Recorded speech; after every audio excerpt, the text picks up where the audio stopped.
नमस्कार दोस्तों, मेरा नाम मयंक है और आप सभी दोस्तों का एक बार फिर से आपके अपने चैनल बायो वाला पर स्वागत है। दोस्तों, पिछले वीडियो में मैंने आपको अमीनो एसिड के बारे में बताया था। अमीनो एसिड क्या होते हैं, कितने टाइप के होते हैं। अगर आप अमीनो एसिड के बारे में जानना चाहते हैं तो आप जाकर वो वीडियो देख सकते हैं। तो आज मैं एक और टॉपिक अमीनो एसिड से रिलेटेड प्रोटीन के बारे में बताने वाला हूँ। पिछले वीडियो में मैंने आपको ये भी बताया था कि जो प्रोटीन्स होते हैं वो अमीनो एसिड के पॉलीमर होते हैं। जब कई सारे अमीनो एसिड जुड़ जाते हैं आपस में तो प्रोटीन का निर्माण करते हैं। तो दोस्तों चलिए शुरू करते हैं वीडियो। और हाँ, वीडियो शुरू करने से पहले जो लोग पहली बार इस चैनल पर आए हैं वो हमारे चैनल को सब्सक्राइब कर लें, क्योंकि मैं आपके लिए इसी तरह के साइंस और बायो से रिलेटेड वीडियोज़ लेकर आता रहता हूँ। तो दोस्तों चलिए वीडियो शुरू करते हैं। दोस्तों, जो प्रोटीन का सबसे पहला पॉइंट है, प्रोटीन्स जो होते हैं वो पॉलीपेप्टाइड्स होते हैं।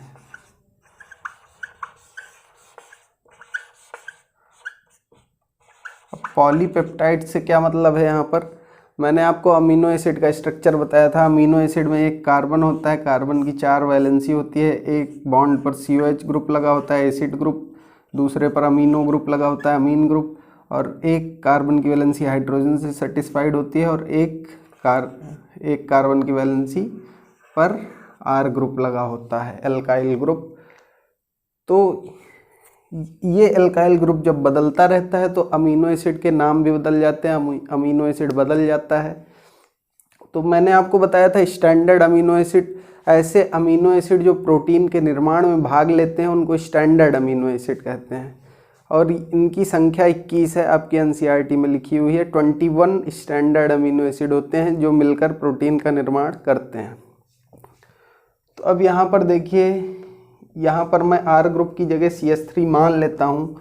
मान लीजिए ये अमीनो एसिड एलेनिन है। जब यहाँ पर CH3 ग्रुप लगा होता है तो इस अमीनो एसिड को एलेनिन कहते हैं। अब मान लीजिए कोई दूसरा अमीनो एसिड है, वो इसी के बगल में है। सॉरी, मैं इसको पलट कर लिख दूं जरा।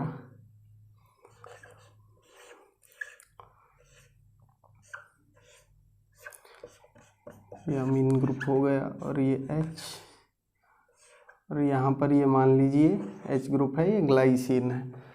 तो अब ये दो अमीनो एसिड आपस में आसपास रखे हुए हैं।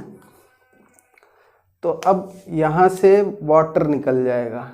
इन दोनों, इधर NH2 का एक H निकल जाएगा और इधर से OH ग्रुप निकल जाएगा एसिड का।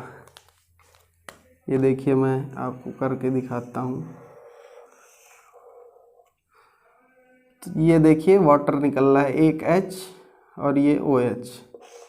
तो यहाँ से वाटर निकल जाएगा और ये बॉन्ड बन जाएगा कुछ इस टाइप से।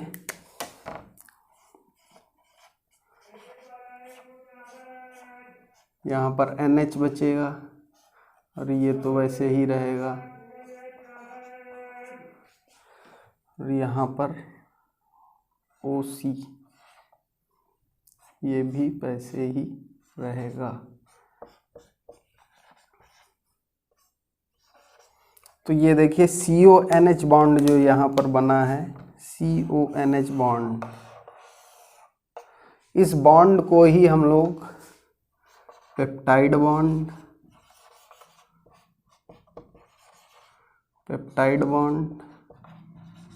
या फिर एमाइड बॉन्ड कहते हैं। पेप्टाइड बॉन्ड या फिर एमाइड बॉन्ड कहते हैं।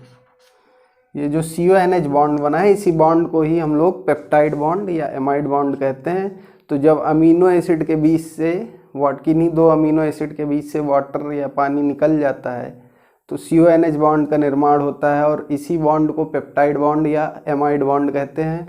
और इसीलिए प्रोटीन्स को पॉलीपेप्टाइड्स भी कहा जाता है, क्योंकि इसी तरह से बहुत सारे अमीनो एसिड जुड़ जाएंगे और बहुत सारे पेप्टाइड बॉन्ड बनेंगे। तो इसीलिए प्रोटीन्स को पॉलीपेप्टाइड्स भी कहते हैं। और मैं ये पहले ही आपको बता चुका हूँ कि जो प्रोटीन्स होती हैं वो अमीनो एसिड के पॉलीमर हैं। इस प्रकार से अमीनो एसिड जुड़ते हैं और प्रोटीन का निर्माण हो जाता है। अब पॉलीमर दो टाइप के होते हैं, होमोपॉलीमर या फिर हेट्रोपॉलीमर। होमोपॉलीमर में जो होता है, जैसे मान लीजिए अमीनो एसिड है, कोई एक ही अमीनो एसिड, जैसे मान लीजिए ग्लाइसिन है, ग्लाइसिन बहुत सारे ग्लाइसिन रखे हुए हों और सारे पेप्टाइड बॉन्ड से जुड़ जाएं, मतलब एक ही टाइप का मोनोमर यूनिट हो, किसी पॉलीमर में एक ही टाइप का मोनोमर यूनिट हो तो उसको होमोपॉलीमर कहते हैं, और किसी पॉलीमर में अलग अलग टाइप की मोनोमर यूनिट हो उसको हेट्रोपॉलीमर कहते हैं। तो जैसे मान लीजिए ग्लाइसिन है, ग्लाइसिन बहुत सारे ग्लाइसिन है, वो आपस में जुड़ गए पेप्टाइड बॉन्ड से तो वो होमोपॉलीमर होगा। और मान लीजिए जैसे मैंने अभी आपको एग्जांपल बताया था, एलेनिन और ग्लाइसिन लिया था, ये अलग अलग अमीनो एसिड आपस में पेप्टाइड बॉन्ड से जुड़ जाएं तो ये हेट्रोपॉलीमर है। तो अमीनो एसिड जो होते हैं ये होमोपॉलीमर नहीं होते हैं, ये हेट्रोपॉलीमर होते हैं। ये ध्यान देने वाली बात है, याद रखिएगा आप लोग, अमीनो एसिड हेट्रोपॉलीमर होते हैं, होमोपॉलीमर नहीं होते हैं। मतलब कि अमीनो एसिड में अलग अलग टाइप के एसिड जुड़ते हैं, एक ही प्रकार की मोनोमर यूनिट नहीं होती है, अलग अलग प्रकार की मोनोमर यूनिट्स होती हैं, अलग अलग प्रकार के अमीनो एसिड्स होते हैं। तो अब इसके बाद अगला पॉइंट देखते हैं। तो दोस्तों पिछले वीडियो में मैंने आपको बताया था कि इसेंशियल अमीनो एसिड्स क्या होते हैं और नॉन इसेंशियल अमीनो एसिड्स क्या होते हैं। इसेंशियल अमीनो एसिड्स वे अमीनो एसिड होते हैं जिनको हम अपनी डाइट में लेते हैं, डाइट में उन अमीनो एसिड्स की आवश्यकता होती है जिनका फॉर्मेशन हमारी बॉडी में नहीं होता है, वो इसेंशियल अमीनो एसिड्स होते हैं। और नॉन इसेंशियल अमीनो एसिड्स वो होते हैं जिनका फॉर्मेशन हमारी बॉडी में हो जाता है और उनको हमें बाहर से लेने की कोई आवश्यकता नहीं होती है।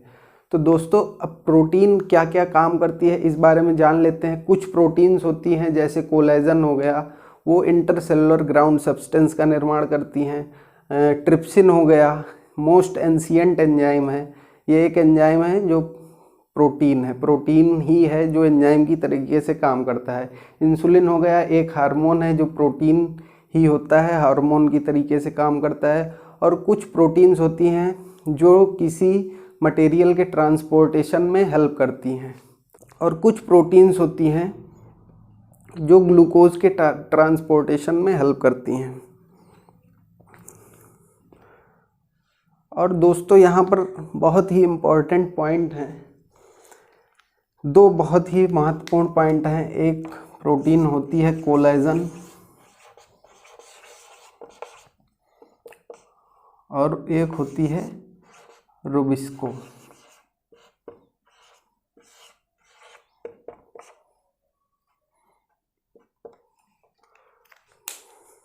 तो जो कोलेजन प्रोटीन है वो मोस्ट एबंडेंट प्रोटीन है in animal world.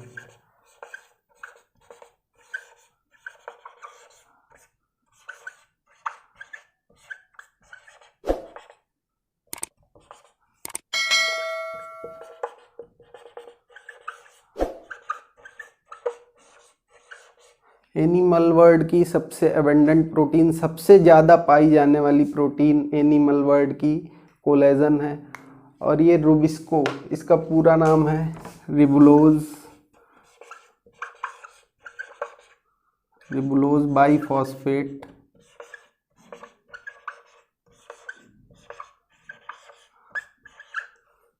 Carboxylase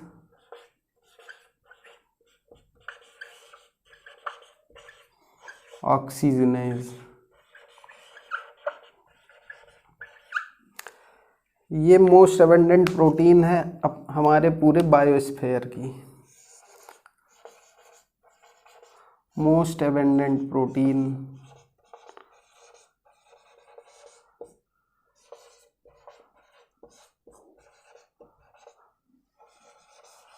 of whole biosphere.